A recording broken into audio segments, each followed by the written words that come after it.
She's a very freaky girl. She gets it from her mama. All right. Now, under certain conditions, Moses allowed first cousins to marry. And generally, this had to do with inheritance of a tribe, right? It also had to do if a man only had a daughter as well. Well, say she met someone from the tribe of Judah and she was from the tribe of Dan or a Danite, right? Well, if she met a Danite, she couldn't marry him, or someone from the house of Judah, she couldn't marry him if she was his father's only daughter, right? Even if they fell in love or something, right? So what would usually happen though is she would have to marry a first cousin to keep the inheritance in, so that the son of her and the person of the same tribe would get the inheritance of her father, because females back then couldn't even own property or things like that, right? Even if they inherited as the only child of their father. Now, this story is brought up in Numbers because a man had three daughters and no sons, right? And it's about the inheritance of the tribes of Israel anyway, not common, right, anymore, right? In fact,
okay, it's in chapter 27, starting at verse 1.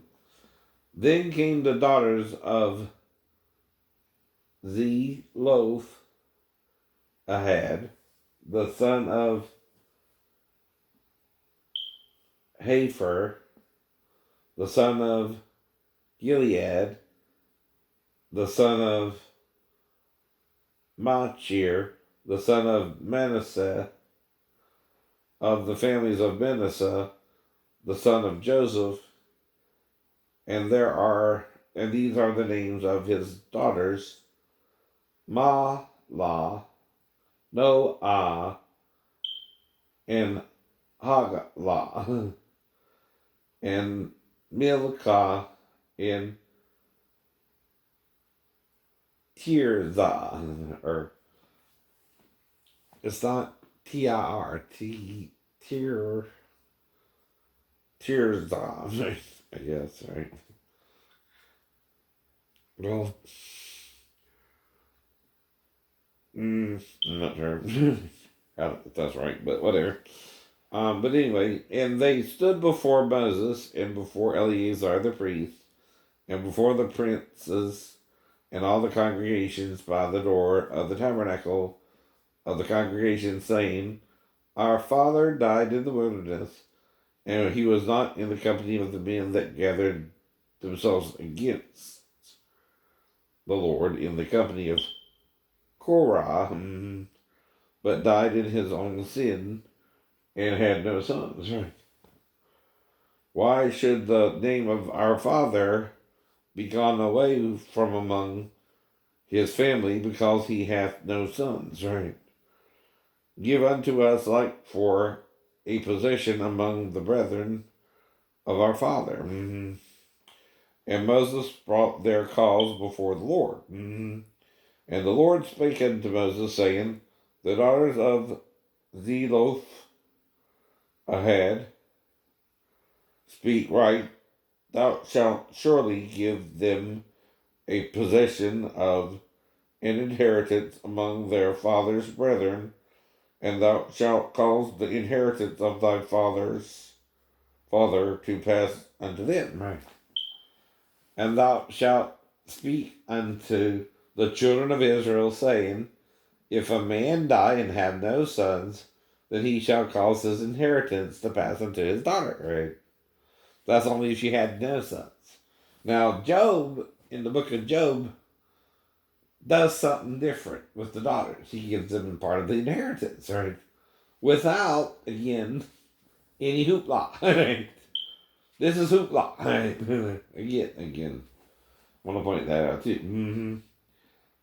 And if he have no brethren, then he shall give his inheritance unto his father's brethren.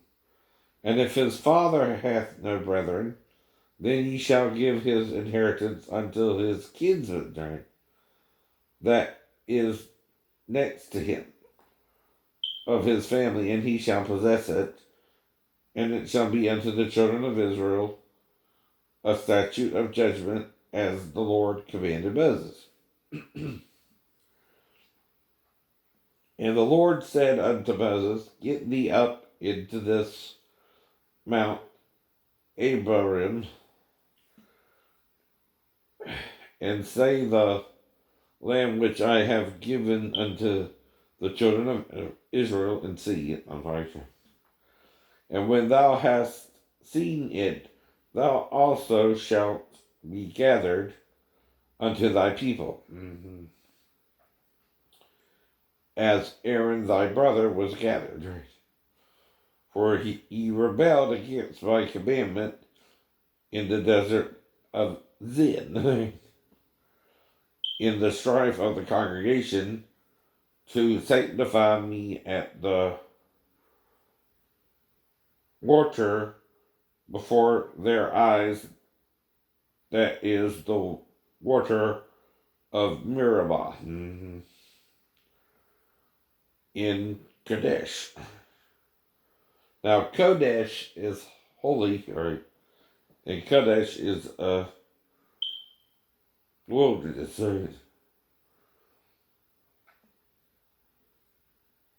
In the wilderness of Zin, right? That's where he caused the water to come forth. It was called Meribah, because they rebelled, right?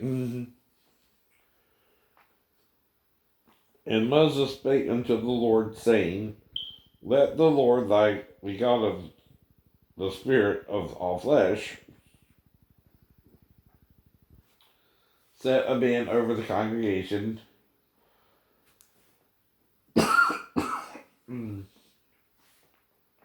which may go not out before them, and which may go in before them, and which may lead them out, and which may bring them in, that the congregation of the Lord Be not as sheep which have no shepherd, right? And the Lord said unto Moses, take thee Joshua, the son of Nun, a man in whom is the Spirit, and lay thy hands upon him, right? Now, if you take that wrong way, I think maybe Pastor did too, Davis did too, right? Laying your hands on someone is usually when you touch them in the shoulder area or the head area, right? It's not about touching the man down there, right? Either. uh, like I said, I'm trying to figure out what Davis saw in the Bible that made him think it was okay to jerk off with other men. I'm trying to give him an out in case, he was, just doing that, right? And not really trying to rape nobody, but like I said, I don't know. I don't know. But it had gotten to the point where 2020 was investigating the man, right? And there were a bunch of sellers involved with it, right? So this still ain't about me and you per se, Renee, but like I said, I'm trying to explain things I was shown in the Bible that are kind of confusing now, right? But I still would try to do the right thing, even with Jennifer or Dana, right? Or Tootie, right? I still think I would try to do something with the female that was their guest, right? Rather than anyone else, too, right? And the only other girl I could have been with was Tootie, right? Mm-hmm. Exactly. But it was her that got grabbed when I was trying to get out from under the bed. And again, it was around the crotch area because, see, I was kind of reaching up to grab hold of something. I grabbed her leg, but right near her crotch area because, see, when you're under a bed, right, I ain't going to show you everything, but if you're under the bed, it's the same as, if you were sleeping on top of the bed. But you reach your hand up to get a hold of something to try and pull yourself out from under the bed if you're stuck under the bed, right? So I grabbed her around her leg area. But I freaked out, right? Now this really happened though. Most of the other stuff is made up. But again, I was playing ninja with her, and got stuck under the bed and was trying to get out from under the bed. And unfortunately, when I reached my hand up the top, I grabbed her near her crotch area, and it freaked her out, right? And I accidentally felt up my cousin, so who am I to judge anybody? But anyway, but nothing really happened. Beyond that, it freaked her out. She's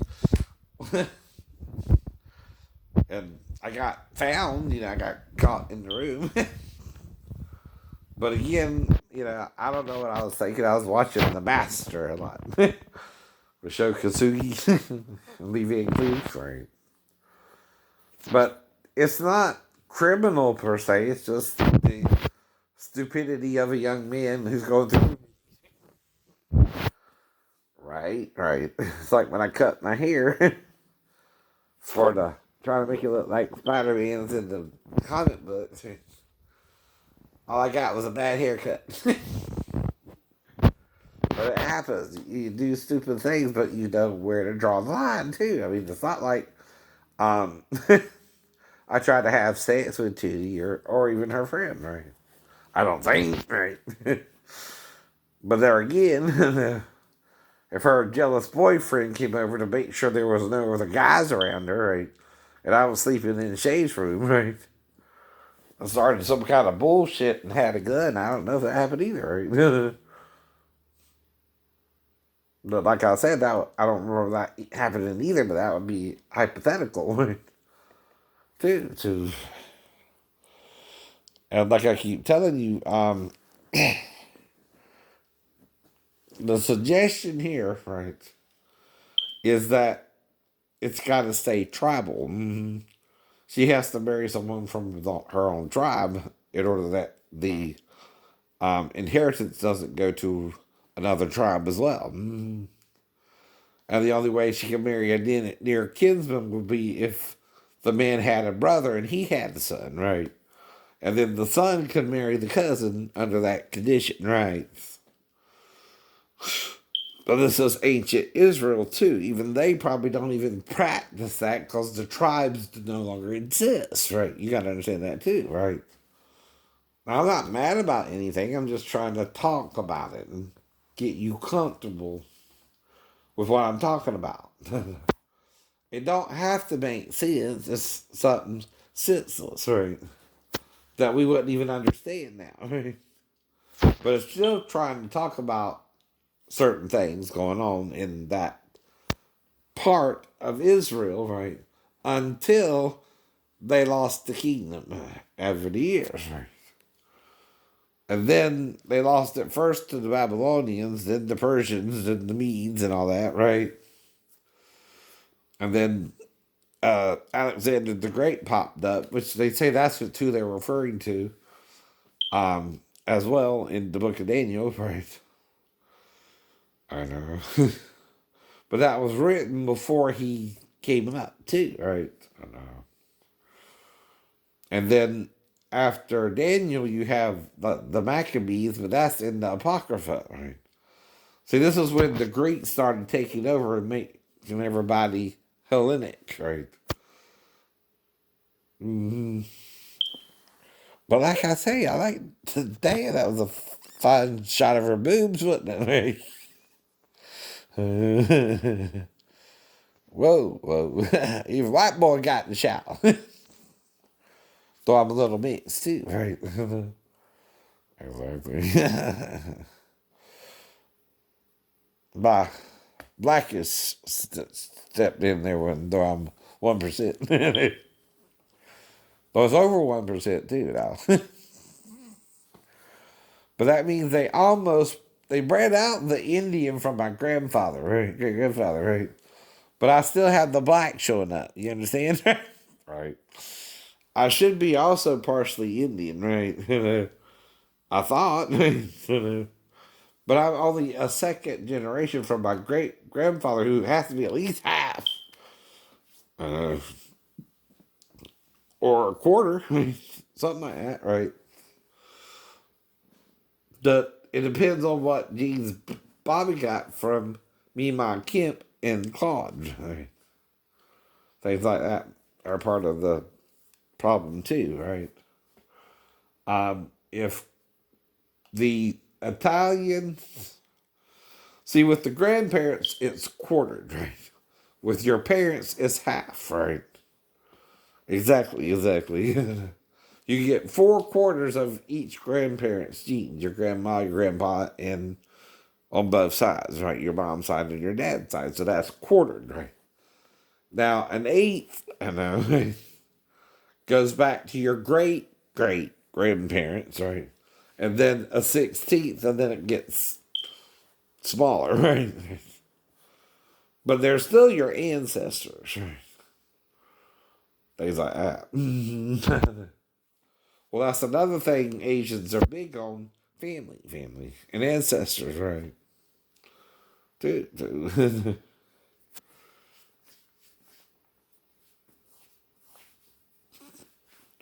But I think Moses talks about it again in Deuteronomy, but I forgot where the chapter is. But he goes into detail as to why the girl could marry a cousin. But it's so still in tribal Israel.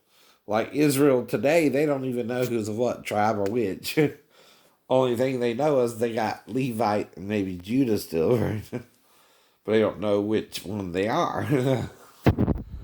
Right. The name Cohen is associated with the priesthood, right? I know. Because Cohen, right, is priest, I know, in Hebrew. Kohenah would be priestess, though, right? All you got to do is add the H at the end, right? After the end, too, right? And then it's a feminine word for priestess, right? Now, Moses also did Bat for female instead of Benah, right?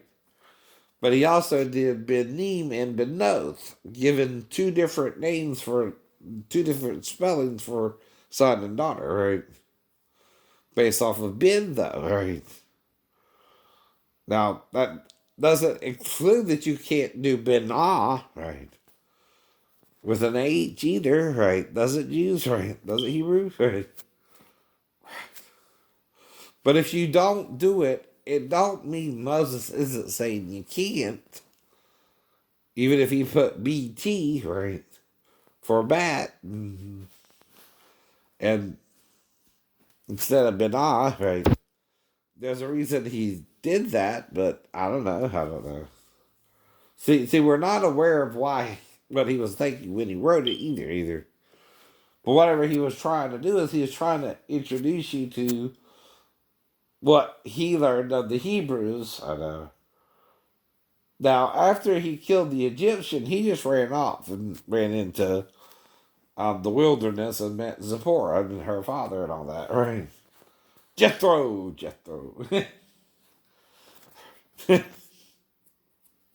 Not talking about NCIS either. Not that Jethro, not that Jethro. Nor Jethro, the Kelly Beverly Hillbilly. Right. Neither one of those now.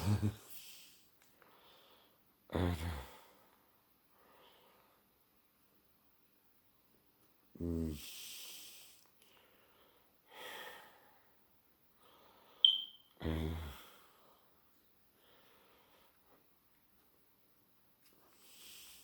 Manager Donna Meagle. Yeah, but more recently, she stars in Good Girls about three women who are struggling financially, so they take care of their families through any means necessary. But when they hire a hitman, things get complicated. Take a look. Now, that's what you call a statement piece. And I think we all know what it says.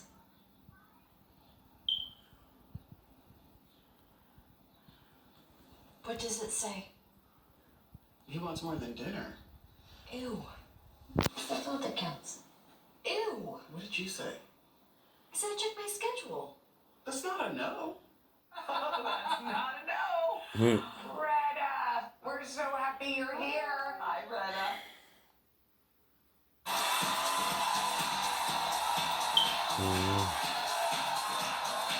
Time for pop quiz, Daphne. New Orleans, Daphne, how you doing? So, The View has Kenan Thompson, reporters Andrew Kasitsky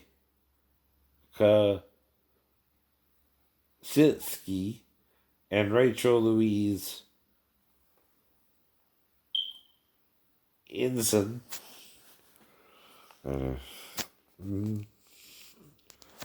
And see, I'm showing you I can read the little thing fine print from your right. It's to show you the right eye is the one that gives me trouble, Officer Martin, not the left where I was turning, right? But see, if I'm watching the cars in front of me, it still don't mean I saw the bus coming towards me, but I was stopping anyway, right? Because was watching the car to see if they could complete their turn, trying to figure out if I should yield the right of way if someone was coming straight ahead, right? So I went ahead and stopped, right? But the problem is the car was still pulling in after I stopped and the bus hit me, right? And all it takes is a second for her to swerve to the left and she hit me, right? That's what I mean. That's what I mean.